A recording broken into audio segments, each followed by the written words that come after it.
Breaking news చూస్తున్నాం. తెలంగాణ ప్రభుత్వం కీలక నిర్ణయం తీసుకున్నట్లు తెలుస్తోంది. ఇకపైన తెలంగాణలో బెనిఫిట్ షోలు రద్దు చేయాలని నిర్ణయించినట్లుగా సమాచారం. ఇక ముందు బెనిఫిట్ షోలకు అనుమతి ఇవ్వకూడదనే ఆలోచనలో ప్రభుత్వం నిర్ణయం తీసుకోనున్నట్లు తెలుస్తోంది. త్వరలోనే తెలంగాణలో బెనిఫిట్ షోలకు స్వస్తి చెప్పే దిశగా నిర్ణయం తీసుకుంటామని మంత్రి కోమటిరెడ్డి వెంకటరెడ్డి తెలిపారు.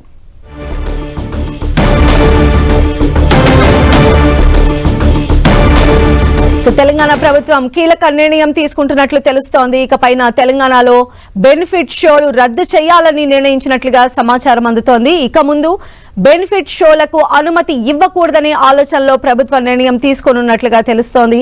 త్వరలోనే తెలంగాణలో బెనిఫిట్ షోలకు స్వస్తి చెప్పే దిశగా నిర్ణయం తీసుకుంటామని మంత్రి కోమటిరెడ్డి వెంకటరెడ్డి తెలిపారు.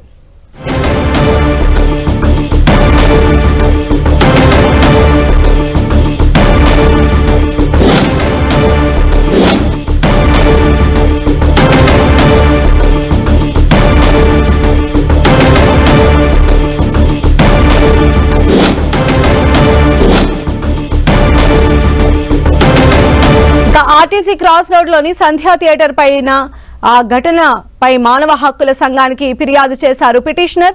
సిటీ పోలీస్ యాక్ట్ కింద ఎటువంటి అనుమతి లేకుండానే బెనిఫిట్ షోలు ఏర్పాటు చేశారని పిటిషనర్ మానవ హక్కుల సంఘానికి ఫిర్యాదు చేశారు. ముందు జాగ్రత్త చర్యలు తీసుకోకపోవడం వల్లే తొక్కిసలాటలో ఓ మహిళ చనిపోయిందని, ఈ ఘటనకు కారణమైన వారిపై చర్యలు తీసుకోవాలని పిటిషనర్ మానవ హక్కుల సంఘానికి ఇచ్చిన ఫిర్యాదులో పేర్కొన్నారు.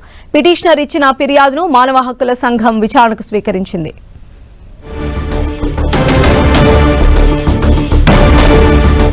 బెనిఫిట్ షో క్యాన్సిల్ దిశగా తెలంగాణ సర్కార్ అడుగులు వేసే అవకాశం ఉన్నట్టుగా తెలుస్తోంది. ఇక మరోవైపు ఇదే ఘటనకు సంబంధించి ఎన్హెచ్ఆర్సీ కూడా ఫిర్యాదులు అందుతూ ఉన్నాయి.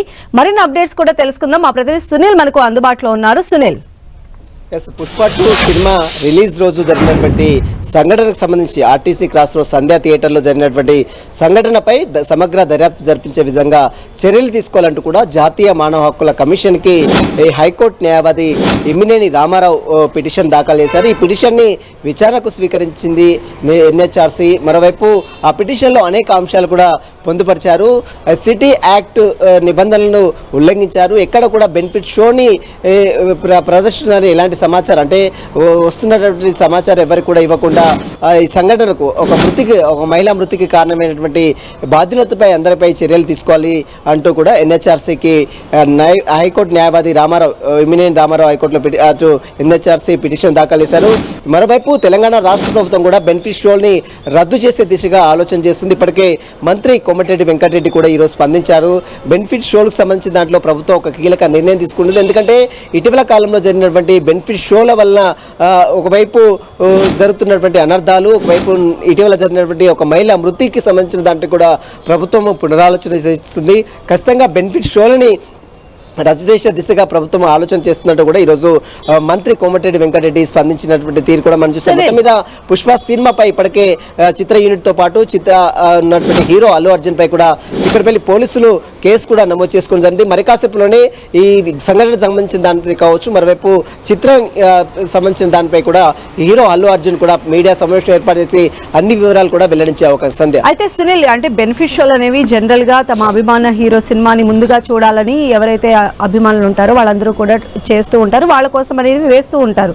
బట్ ఈ రకమైనటువంటి ఘటనలు జరగటంతో దీన్ని ఆపేయాలనుకుంటున్నటువంటి డెసిషన్ కి తెలంగాణ గవర్నమెంట్ వచ్చింది. కాబట్టి అంటే చిత్ర పరిశ్రమ నుంచి ఆ డెసిషన్ పట్ల ఎలాంటి అభిప్రాయాలు వ్యక్తమయ్యే అవకాశం ఉండొచ్చు? ఇప్పటివరకైతే చిత్ర పరిశ్రమకు సంబంధించిన దాంట్లో ఎలాంటి ప్రకటనలు కూడా బయటికి రాలేదు. కేవలం ప్రభుత్వం మాత్రం ఒక ఆలోచన చేస్తుంది. ఈ బెనిఫిట్ షోల వల్ల అసలు ఎవరికి లాభం జరుగుతుంది, ఎవరికి నష్టం జరుగుతుంది, ఈ డబ్బంతా కూడా ఎక్కడికి పోతుంది? మనం గతంలో చూసాం, తెలంగాణ హైకోర్టు సైతము మందలించింది. అసలు బెనిఫిట్ షోల వల్ల ఎవరికి డబ్బు వస్తుంది, ఏ చారిటబుల్ ట్రస్ట్కి వీరు డబ్బులు ఇస్తున్నారు, ఎక్కడెక్కడికి ప్రభుత్వానికి ఎక్కడెక్కడ నిధులు ఇస్తున్నారు, వీటన్నిటికి సంబంధించిన వివరాలు సమర్పించాలంటూ కూడా గతంలోనే తెలంగాణ హైకోర్టు మందలించిన తీరు కూడా మనం చూస్తాం. అయినా ఇప్పుడు తెలంగాణ రాష్ట్ర ప్రభుత్వం కూడా ఒక ఆలోచన చేస్తుంది. ఈ బెనిఫిట్ షోల వలన మనం చూసాం ఇటీవల కాలంలో పుష్ప 2 సినిమా రిలీజ్ సందర్భంగా రేవతి అనేటువంటి మహిళ అర్ధంతరంగా తనువు చాలించింది. ఆ మహిళ మృతికి ఎవరు కారణం వహిస్తారనేది కూడా పెద్ద ఎత్తున విద్యార్థి సంఘాలు, ప్రముఖ న్యాయవాదులు, నిన్న మనం చూస్తాం తెలంగాణ హైకోర్టు న్యాయవాదులు, తెలంగాణ కాంగ్రెస్ లీగల్ సెల్ న్యాయవాదులు కూడా చిక్కడపల్లి పోలీసులకు ఫిర్యాదు చేసిన తీరు కూడా మనం చూస్తాం.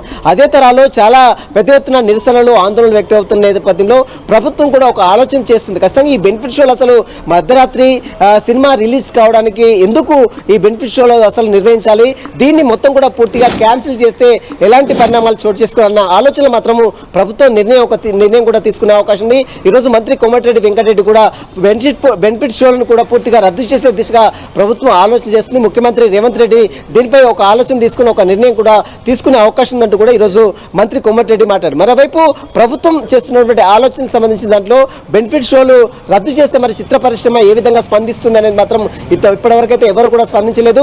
ఈరోజు బెనిఫిట్ షోలకు సంబంధించిన దాంట్లో కావచ్చు, మరోవైపు సంఘటనకు సంబంధించిన వివరాలకు సంబంధించిన దాంట్లో కూడా హీరో అల్లు అర్జున్ మీడియా సమావేశం ఏర్పాటు చేసి మరి ఎలాంటి వివరాలు అందిస్తారు. ఎందుకంటే ఇప్పటికే మా చిత్ర యూనిట్ కావచ్చు, అల్లు అర్జున్ కుటుంబ సభ్యులు కూడా ఖచ్చితంగా బాధిత కుటుంబాన్ని ఖచ్చితంగా ఆదుకుంటాం, బాధితురాలు కుటుంబానికి అండగా ఉంటామని ప్రకటన చేసింది ఇప్పటికే చిత్ర యూనిట్, మైత్రి మూవీ మేకర్స్ కావచ్చు, మరోవైపు సినీ సభ్యులు కూడా. కానీ ఇప్పటివరకైతే ఆమెకి ఎలాంటి ఆర్థిక సాయం కూడా ప్రకటించలేదు. మరి ఈరోజు అల్లు అర్జున్ ప్రెస్ మీట్ లో ఏమైనా ఆర్థిక సాయం ప్రకటిస్తారనేది కూడా ఒక ఉత్కంఠ అయితే నెలకొందని చెప్పు సంధ్య. అయితే దీనికి సంబంధించి ఈ ఘటనకి ఏదైతే సంధ్యా థియేటర్ దగ్గర చోటు చేసుకున్న ఘటనకు సంబంధించి ఇప్పుడే మానవ హక్కుల సంఘానికి కూడా ఫిర్యాదు వచ్చింది. మానవ హక్కుల సంఘం దీని విచారణకు కూడా స్వీకరించింది. కాబట్టి ఎలా ఉండబోతుంది అంటారు? అంటే డెఫినెట్ గా కూడా ఇలాంటి బెనిఫిట్ షోలకు సంబంధించి నిజంగా కూడా ఒక కీలక డెసిషన్ అనేది బయటకు వచ్చే అవకాశాలు ఉండొచ్చా? ఎస్, ఖచ్చితంగా సిటీ పోలీస్ యాక్ట్ ప్రకారం ఏదైనా ఈవెంట్స్ కండక్ట్ చేసేటప్పుడు ఖచ్చితంగా పోలీసులకు సమాచారం ఇవ్వాలి. కానీ ఇక్కడ ఎలాంటి పోలీసులకు సమాచారం ఇవ్వకుండా బెనిఫిట్ షోలు నిర్వహించి వేలాది మంది అభిమానులు అక్కడికి రావడం వల్లనే ఇలాంటి సంఘటనలు జరిగాయి. ఒక మహిళ మృతికి కారణమైనటువంటి బాధ్యతలపై చర్యలు తీసుకోవాలంటూ కూడా హైకోర్టు న్యాయవాది రామారావు, ఇమ్మినేని రామారావు కూడా హైకోర్టు ఎన్హెచ్ఆర్సీకి ఫిర్యాదు చేశారు. ఆ ఫిర్యాదును కూడా నేషనల్ హ్యూమన్ రైట్స్ కమిషన్ కూడా స్వీకరించింది. కాబట్టి ఖచ్చితంగా వారందరికీ నోటీసులు ఇచ్చి వారి వివరణ కోరిన తర్వాత మరి వారిపై ఎలాంటి చర్యలు తీసుకుంటారనేది కూడా చాలా ఆసక్తి అయితే నెలకొందని చెప్పొచ్చు. మొత్తం మీద ఈ సంఘటనపై ఇప్పటికే జాతీయ మానవ హక్కుల కమిషన్కి, మరోవైపు హైకోర్టులు సైతము పిటిషన్ దాఖలు చేస్తామని నిన్న కొంతమంది న్యాయవాదులు చిక్కడపల్లి పోలీసులకు ఫిర్యాదు చేశారు. మొత్తం మీద దీనిపై ఒక వివాదం అయితే కొనసాగుతుంది. మరి చిత్ర యూనిట్ ఈ వివాదాన్ని సద్దుమణిగా చేస్తుందా? ఈరోజు బాధిత కుటుంబం, చనిపోయినటువంటి బాధిత కుటుంబాన్ని ఏ విధంగా ఆదుకుంటుంది, ఏ విధంగా ఆర్థిక సాయం చేస్తుంది? ఈరోజు ఒక ప్రకటన అయితే విడుదల చేసే అవకాశం అయితే ఖచ్చితంగా కనబడుతుంది. మధ్యాహ్నం 3 గంటలకు అల్లు అర్జున్ ఒక మీడియా సమావేశం ఏర్పాటు చేస్తున్నారు. ఆ మీడియా సమావేశంలో సక్సెస్ మీట్ కి సంబంధించిన మాట్లాడతారా, లేదా సంధ్యా థియేటర్ లో జరిగినటువంటి వివాదం, సంధ్యా థియేటర్ లో చనిపోయినటువంటి రేవతి మృతికి సంబంధించిన దాంట్లో ఏమైనా ఒక డిసిజన్ ఏమైనా తీసుకుంటా అనేది కూడా చూడాల్సి చెప్పవచ్చు సంధ్య. Okay, right Sunil.